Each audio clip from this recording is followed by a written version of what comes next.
Buenos días, hermanos, ¿cómo están? Qué bueno verles a cada uno de ustedes. Mi hermano Herbert, qué privilegio tenerle con nosotros. Bienvenido. Una agradable sorpresa. Qué bueno tenerle con nosotros, mi hermano. Y cada uno de ustedes, qué bueno verles. No sé si llovió allá en San Lucas. Todavía estaba lloviendo, igual que aquí. Yo se invitaba con un buen chocolatito, ¿no? Una buena cena. Pero qué bueno que hicieron el esfuerzo, hermanos. Qué bendición. Qué bendición. Hasta que Jacqueline estaba orando, no sé por qué, pero hay un principio en el Antiguo Testamento que se me vino a la mente y que es un principio fundamental. En el Antiguo Testamento, una de las características de Dios que se ve muy claro, diríamos, es la ira de Dios. Los que han leído un poquito el Antiguo Testamento observan ese detalle. La ira de Dios dura un momento, mas su misericordia es para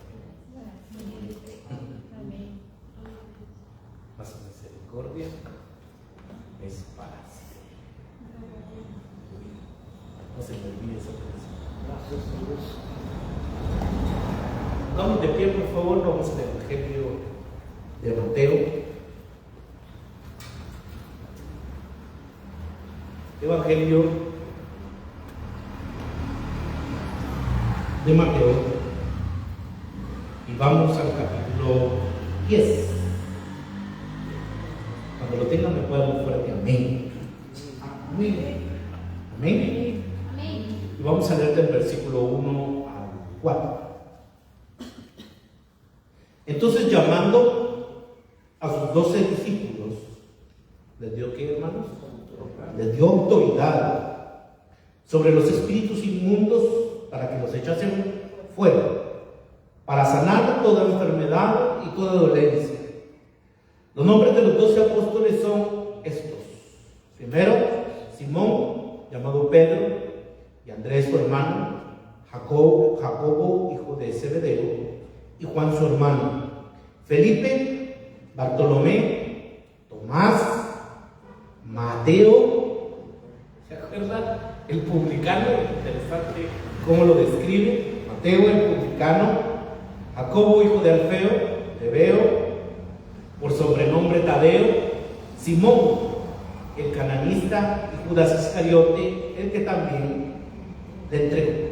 Pueden tomar sus lugares.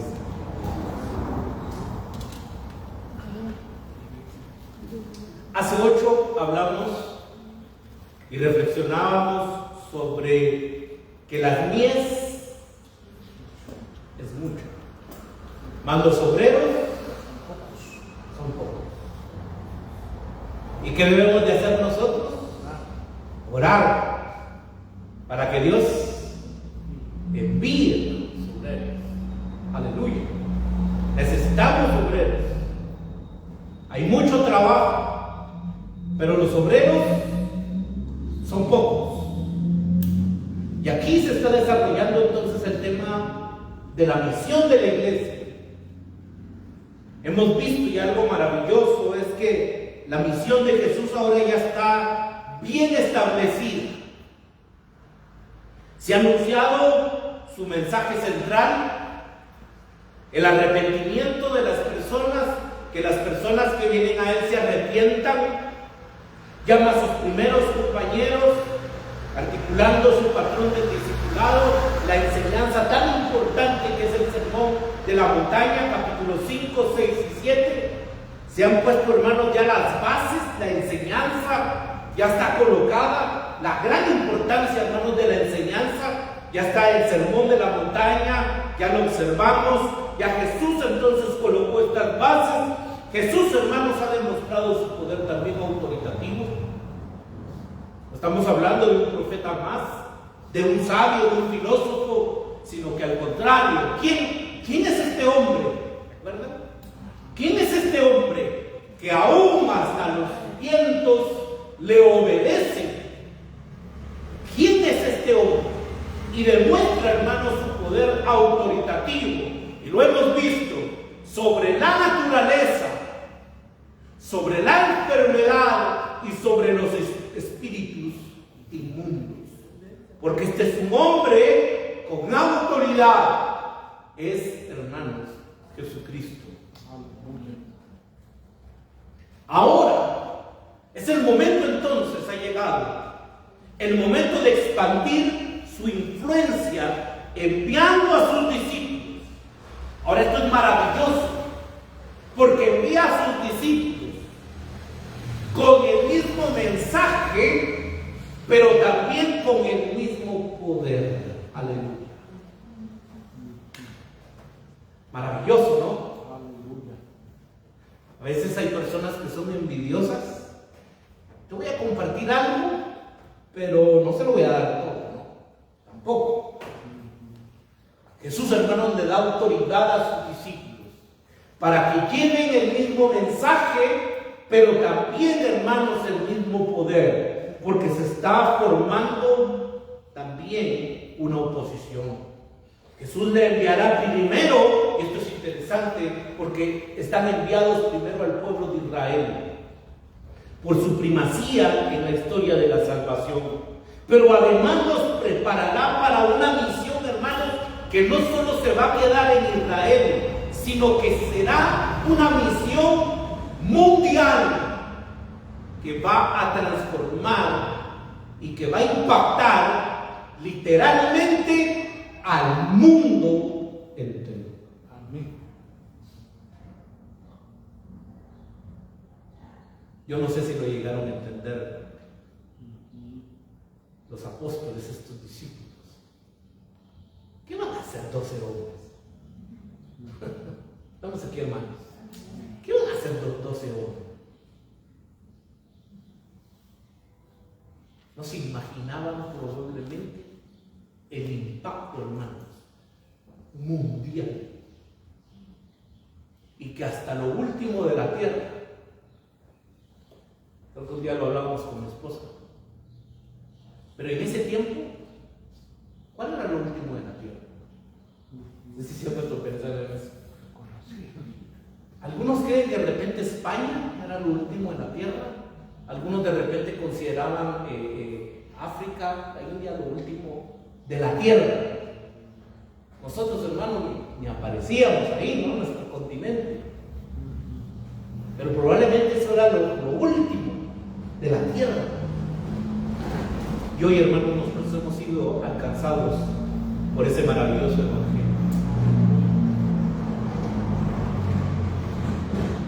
La formación de Jesús tratará directamente las características que sus discípulos tendrán que representar cuando lleven a cabo la misión. Ahora, ojo a esto, hermanos.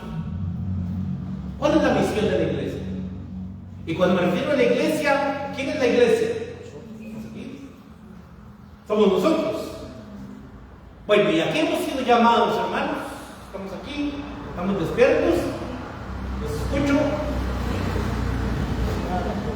A proclamar el evangelio y a ser discípulos. Vayan. ¿Y qué?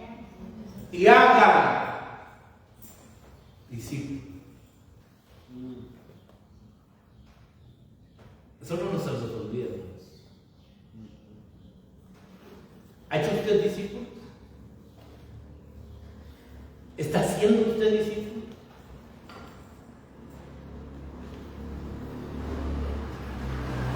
A veces siento, hermanos, que la iglesia, estoy hablando de la iglesia en general, está más preocupada por otras cosas que por hacer el mandato y la misión, que es hacer ¿qué? Discípulos.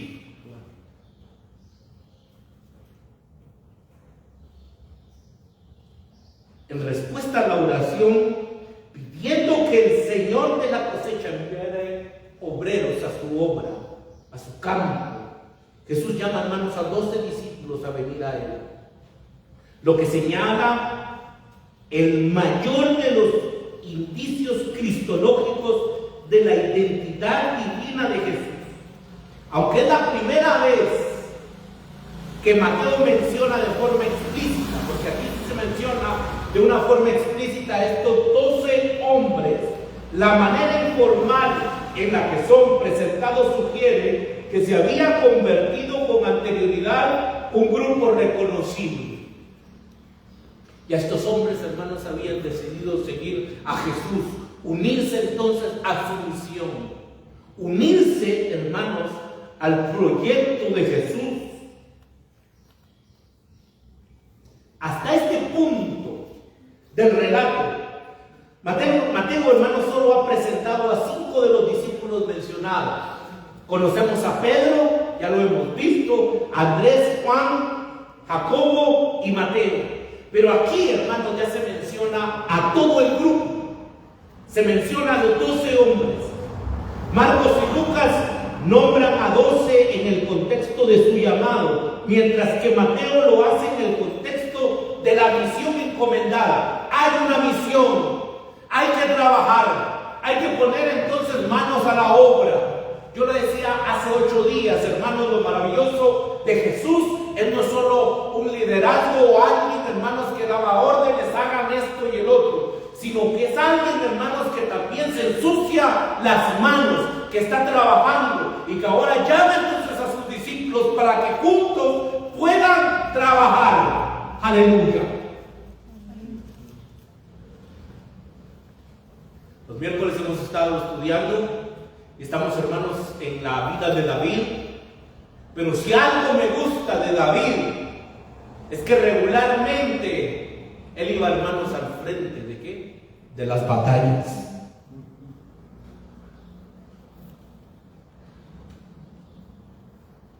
David era un guerrero, hermanos. Y David era alguien que tenía ¿qué? Experiencia.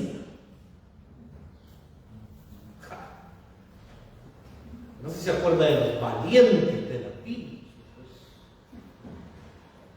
Pero hermanos,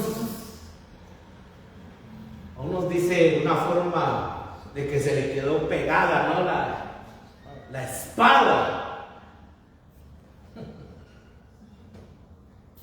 Se puede imaginar a esos guerreros.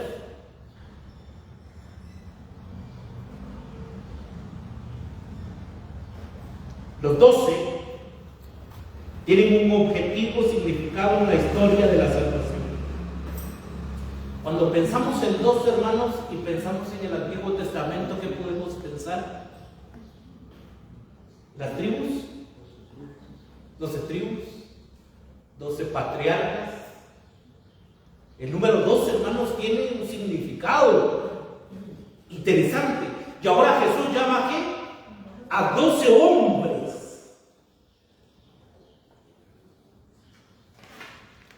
Los 12 discípulos simbolizan la continuidad de la historia de la salvación en el programa de Dios. Cuando Jesús los envía a proclamar a las ovejas descarriadas de la casa de Israel que el reino de los cielos ha llegado. Y en la reunión de los 12 discípulos hallamos el indicio de que Jesús es, en efecto, el rey mesiánico de Israel que ha venido a unificar el pueblo de Dios de todas las épocas. Ahora, la misma autoridad que caracterizó el ministerio de Jesús en los capítulos 8 y 9 se da ahora a los 12. Entonces llamó a sus 12 discípulos y les dio ¿qué, hermanos? Y les dio autoridad.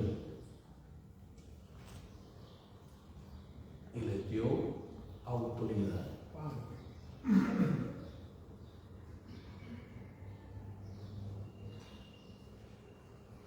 Como en el caso de Jesús, la autoridad los capacita para expulsar espíritus malignos, sanar todo tipo de dolencia y enfermedad. Ahora vaya, en su llamado, los discípulos, hermanos, fueron reclutados para el servicio del reino. Todo lo que los 12 lleven a cabo, y esto es importante, hermanos, y por favor présteme atención a esto, porque todo lo que los 12 lleven a cabo se basará en la autoridad recibida de Jesús. Amén.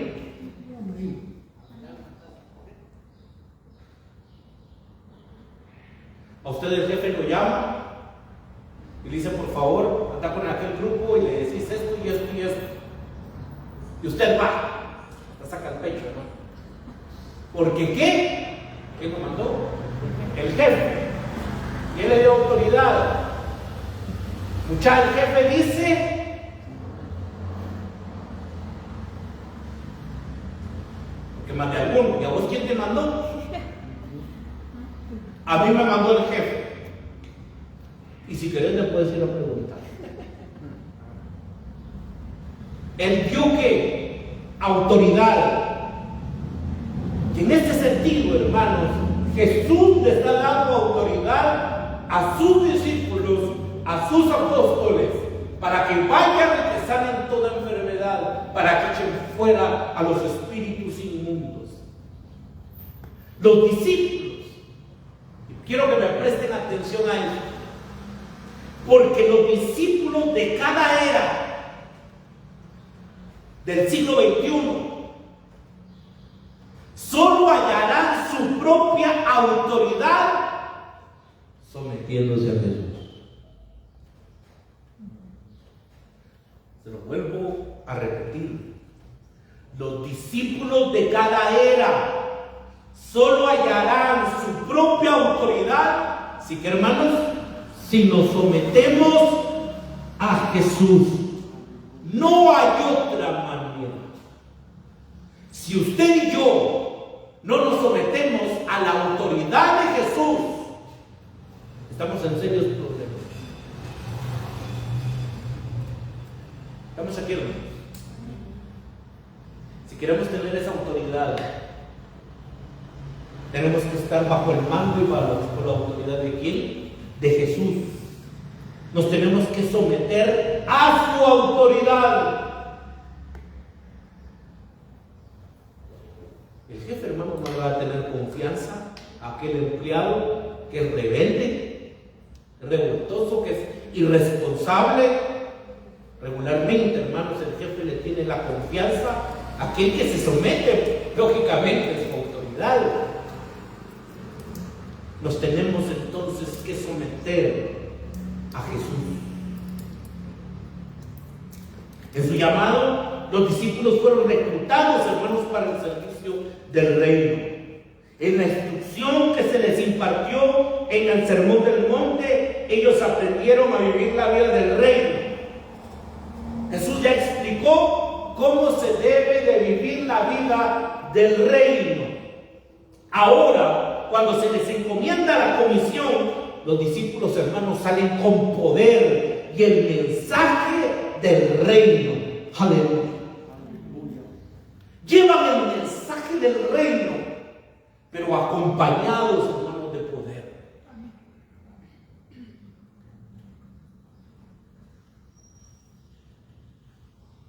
Hoy en la mañana escuchaba Primera de Corintios, y cuando el apóstol Pablo dice, es que yo no he venido con palabras persuasivas, con palabras bien adornadas.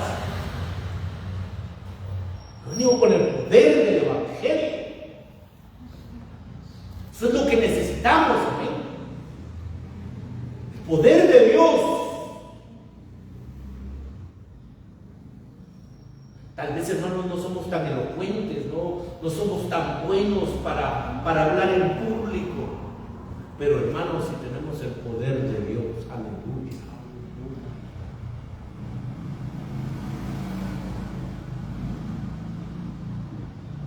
Cuando vaya a Moisés, vas a decir que te envía es el yo soy.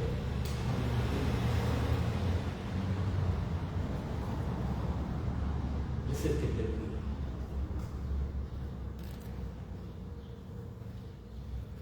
Solo en otra ocasión se mencionan a los espíritus malignos o impuros en el Evangelio de Mateo, pero son los mismos seres espirituales malévolos que en otros lugares se denominan también demonios. El progreso, hermanos, del reino de los cielos en el ministerio de Jesús se encuentra de un modo continuado. Empieza, hermanos, y hay una batalla espiritual. Los espíritus inmundos están en rebeldía contra de Dios y son capaces, ya lo hemos visto, los espíritus inmundos son capaces de causar un daño mental.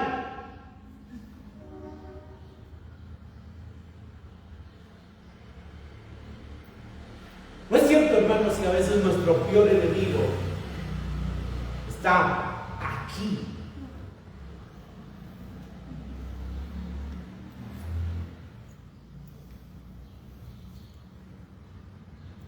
Los espíritus inmundos pueden causar un daño mental, un daño moral,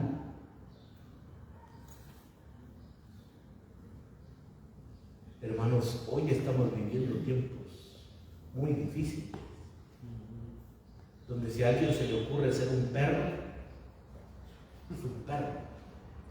Es hasta dónde, hermanos, hemos llegado. Nosotros somos la corona de la creación de Dios. Pero hoy no se sienten animales.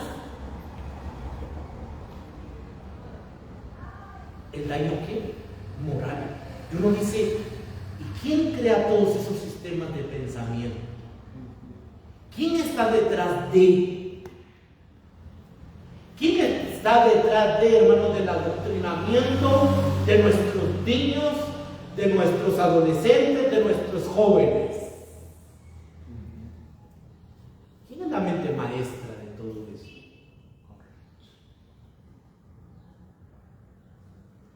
Hermano, yo digo, qué desafío el día de hoy para poder guiar a nuestros hijos, dirigirlos.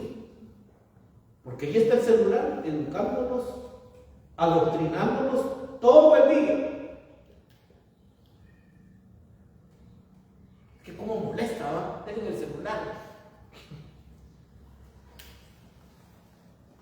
Y algunos padres ni saben que están viendo sus hijos, pero ahí los están adoctrinando. El daño, hermano, moral, el daño físico. Un hombre, lo acabamos de ver, que estaba poseído por un espíritu inmundo y que no podía, ¿qué, hermanos? No podía hablar, estaba mudo. Y Jesús tuvo que echar fuera ese espíritu inmundo. ¿Y el hombre qué?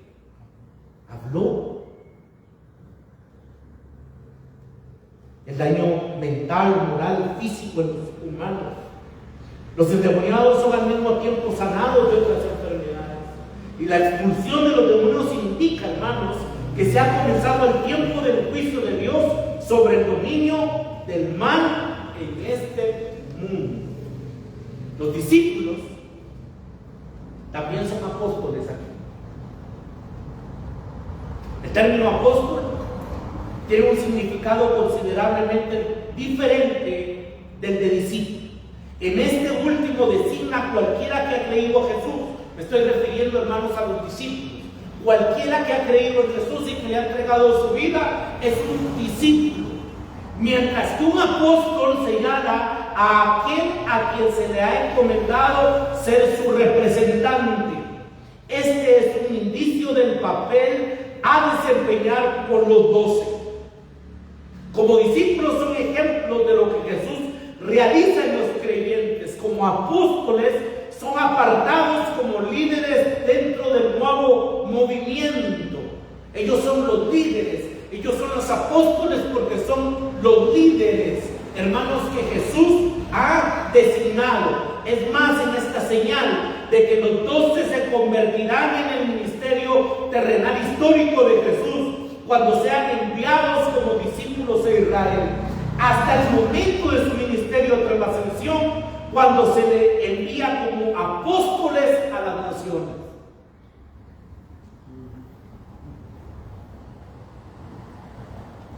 Inclusive era un apóstol a los gentiles. ¿Se acuerdan quién es el apóstol a los gentiles? El apóstol Pablo.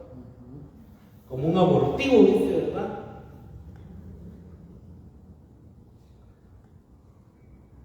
Mateo solo usa la palabra apóstol aquí. Y es el único escritor del Evangelio que utiliza la expresión los 12 apóstoles.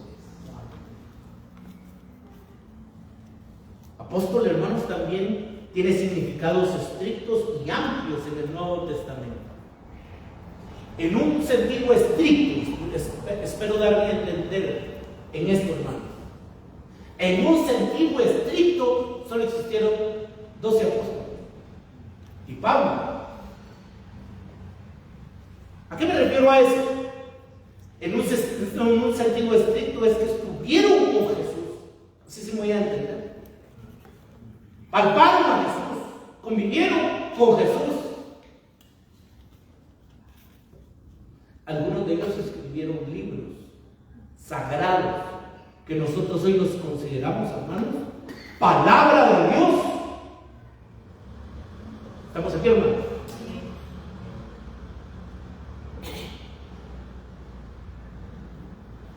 Por supuesto que hay un sentido más amplio, pero hoy nadie, estoy hablando de hoy, que se diga ser un apóstol, por ejemplo, va a escribir un libro y lo vamos a considerar nosotros ¿qué?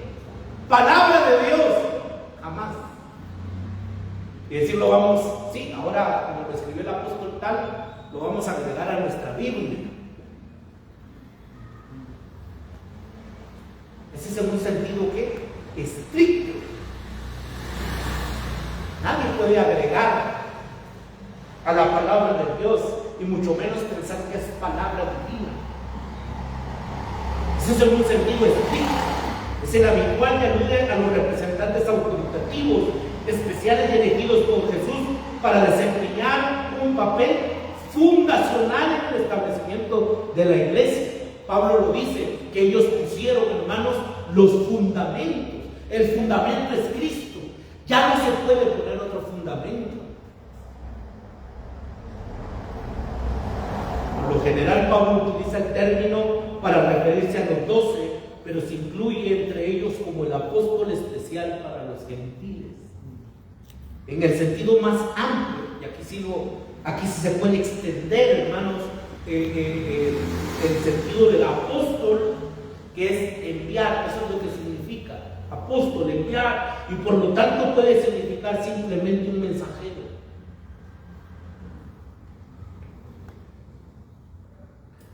Referimos a Jesús como el apóstol y sumo sacerdote de la fe que profesamos, o designar a un individuo. Es interesante, hermanos, porque también observamos apóstoles, pero en este sentido más amplio en la Escritura, como por ejemplo a Bernabé, a Tito, a Epafrodito dentro del grupo de misioneros más amplios que los 12, y también a Pablo. Pero ese es en un sentido ¿qué? Más amplio. Los 12 son importantes en la cimentación de la iglesia primitiva. Aparecen en los días anteriores a Pentecostés y funcionan como un grupo en los primeros días después. Proporcionan liderazgo en la distribución de comida en la vista de la disputa entre grupos de los discípulos. ¿Se acuerdan del problema que hubo? De que se estaban descuidando a las viudas.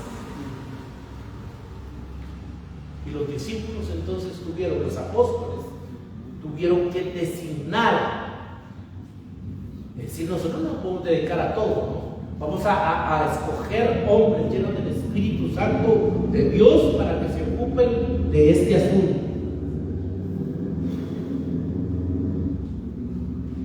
Y con esto concluyo, hermanos, en esta mañana. Cuando los 12 expulsan demonios y sanan enfermedades, se valida la realidad de la presencia del reino de los cielos, por lo que las personas debían volverse a Jesús como el liberador mesiánico. Las personas se tenían que volver entonces a Jesús. Pero su misión autoritativa es además un ejercicio de control sobre el ámbito del dominio de Satanás en esta tierra. Por eso es de que Jesús les da autoridad. Hay una batalla, hermanos. Hay una lucha. Solos nosotros no podemos.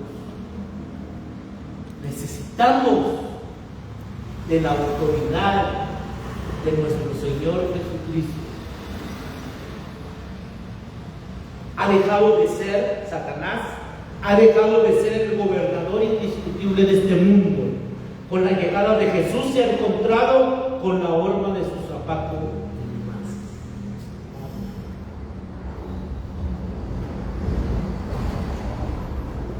Si postrado, para la tentación, si postrado me adorara,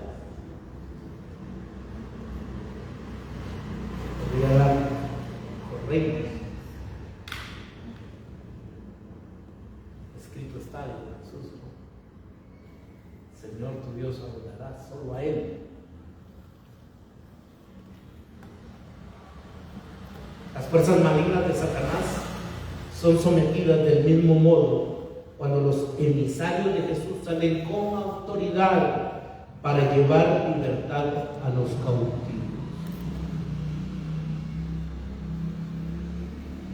Solo podemos, otra vez, ¿verdad, hermanos? Dios nos ayude. Porque a veces nos preocupamos más por las finanzas. Los compañeros, por ejemplo, que se quieren ir a misiones, ¿quién me va a patrocinar? ¿Cómo voy a conseguir los recursos? Vamos a ir a iglesias, vamos a tocar puertas, vamos a presentar el proyecto misionero al país donde vamos a ir. Y por favor, yo no estoy diciendo que eso esté mal, ¿no? Eso es importantísimo. Pero hay algo mucho más importante. Es ir, hermanos, con la autoridad de nuestro Señor Jesucristo.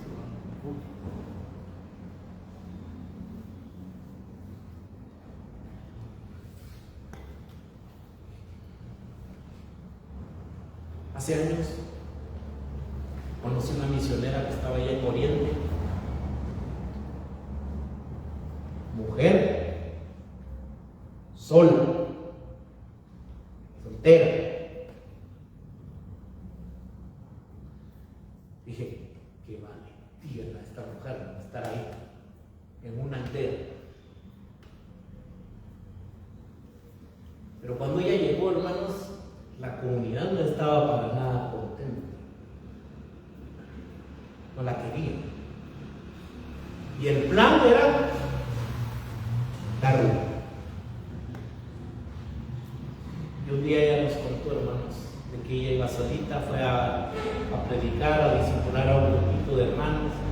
Ya se iba a dirigir a su casa. Y en el camino nos contó ella, hermanos, de que le intentaron machetear.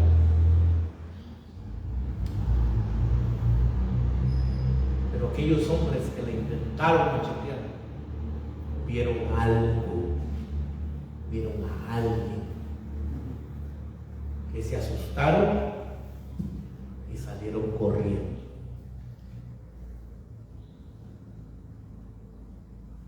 Es que, hermanos, estar en el frente de la batalla no es nada fácil. Necesitamos de la autoridad, pero acordémonos, debemos de estar sometidos a la autoridad de nuestro Señor Jesús. Nos despedimos de nuestros hermanos y amigos de Facebook. Dios les bendiga, Dios les guarde, que tengan una excelente